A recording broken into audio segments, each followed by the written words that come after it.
जय माता दी। आप सभी को मेरा प्रणाम और जय माता दी आप सभी को। आज औसान मैया की जो है कहानी लेके आई हूँ। इस कहानी के माध्यम से हम लोग जानेंगे कि किसी के साथ बुरा व्यवहार नहीं करना चाहिए।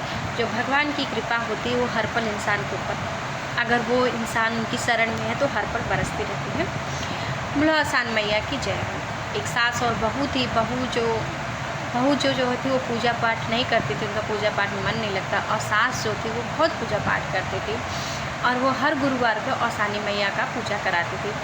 और उन्होंने एक वृक्ष भी, एक आम का पौधा भी लगाया था जिसमें एक आम जो है सोने का आम उसमें फरता था। हफ्ते में एक बार वो आम फरता था और वो भी सोने का होता था। वो क्या काम करती थी, वो बुढ़िया औसानी मैया का पूजा कराती थी हर गुरुवार को और पंडित को बुला के वो आम जो है दान में दे देती थी।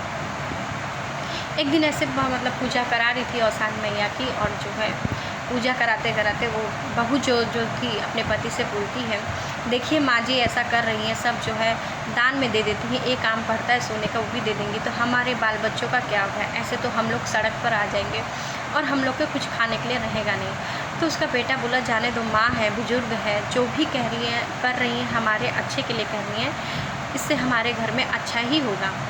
लेकिन उस बहू को जो है अच्छा नहीं लगता था, पूजा पाठ दान पुण्य देना उसको अच्छा नहीं लगता था। उसको यही लगता था ये सब करने से हमारे घर में कंगाली आएगी, गरीबी आएगी, इसलिए वो जलन बस ऐसा करती थी।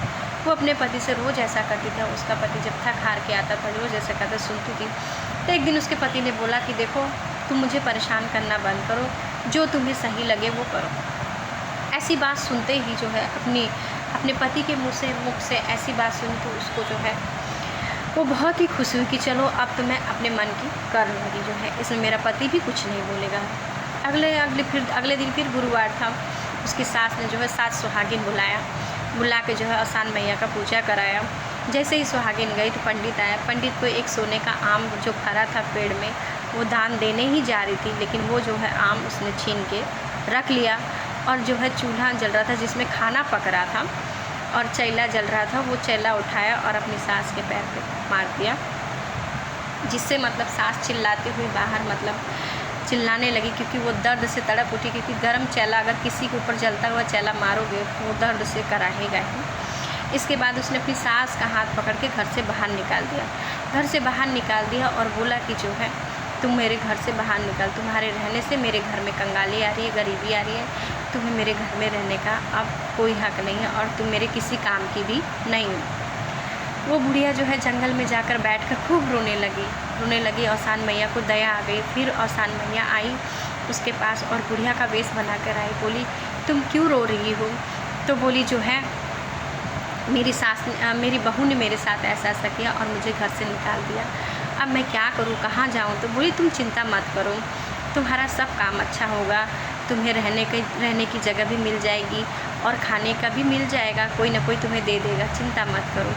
तो औसान मैया ने क्या किया, वहाँ पे कुछ जो है ग्वाले थे जो है गाय वगैरह चरा रहे थे, उन सब के मतलब दिमाग में अपना असर छोड़ दिया, आशीर्वाद दे दिया, जिनके प्रभाव से सब लोग आके पूछे उनसे कि दादी आप क्यों रो रही हो, क्या वजह है, क्यों रो रही हो? तो बोले कि जो है मेरे पास रहने की जगह नहीं है और खाने के लिए कुछ भी नहीं है, तो मैं अब कहाँ जाऊँगी और कहाँ रहूँगी? तो गाय वाले बोले, ठीक है तुम चिंता मत करो, हम लोग तुम्हारे यहाँ सब लोग जो है मिलके तुम्हारे लिए मड़ई बना देते हैं, उसी मड़ई में तुम यहाँ पर रहना और इतने सारे लोग हैं, कोई भी अपने घर से खाना लाएगा और आपको दे देगा, आप खा लेना। तो बोली ठीक है अच्छा। तो ऐसे कुछ दिन बीते। उसके बाद जो है गुरुवार का दिन आने वाला था, तो फिर उस बुढ़िया को याद आई कि जो है गुरुवार का दिन आ रहा है, औसान मैया की पूजा का, मुझे अभी तक कुछ काम भी नहीं मिला, मेरे हाथ में पैसे भी नहीं है, मैं कैसे जो है औसान मैया की पूजा कराऊंगी? फिर वही बाजू में घर बन रहा था। फिर वो बुढ़िया के मन में आया, क्यों ना मैं जाके जो है इस आदमी से बात करूं, अगर मुझे कुछ काम मिल जाएगा तो मेरे हाथ में कुछ पैसे आ जाएंगे। तो बुढ़िया गई उस आदमी के पास कि तुम मुझे भी कुछ काम दे दो भैया, ताकि मैं अपना काम करके अपना गुजर बसर कर दूँ, कितना दिन तक ये सब मुझे ला के खाना देंगे?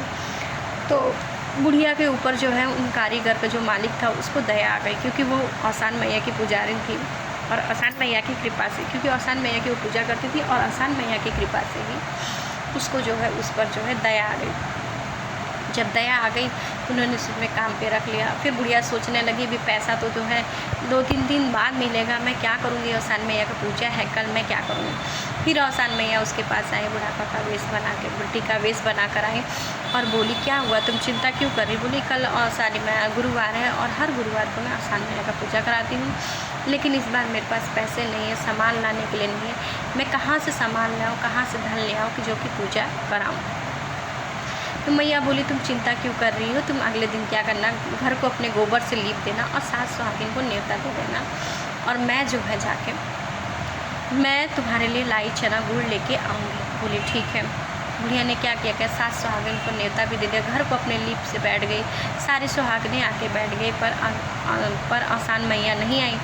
फिर जो है वो बुढ़िया जो है याद करने लगी जो है औसान मैया को कि मैया आप ही मेरी लाज रखो, अब सुहागिनें आ गई, मेरे पास कुछ सामान नहीं, मैं क्या करूँ। इतने मुझे प्रणाम कर रही थी, याद कर रही, तभी औसान मैया लाई चना गुड़ लेके आ गई और उसने अपनी जो है अपनी पूजा जो है संपन्न किया और उनका धन्यवाद दिया कि मैया आप बहुत ही दयालु हो, कृपालु हो कि आपकी कृपा से ये कार्य मेरा संपन्न हुआ।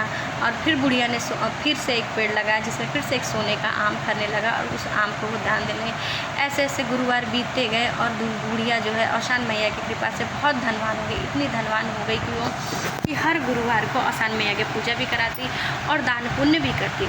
वो दान पुण्य जो है बड़े दूर दूर से लोग आने लगे, वो बुढ़िया मशहूर हो गई कि जो है सब यही बोलते थे कि वहाँ एक जंगल में एक बुढ़िया आई है, सब यही बोले कि जंगल में एक बुढ़िया आई है जो कि जंगल में एक बुढ़िया आई है जो कि दान पुण्य करती है, चलो हम लोग भी दान लेते हैं।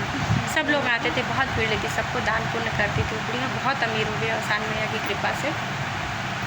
औसान मैया की कृपा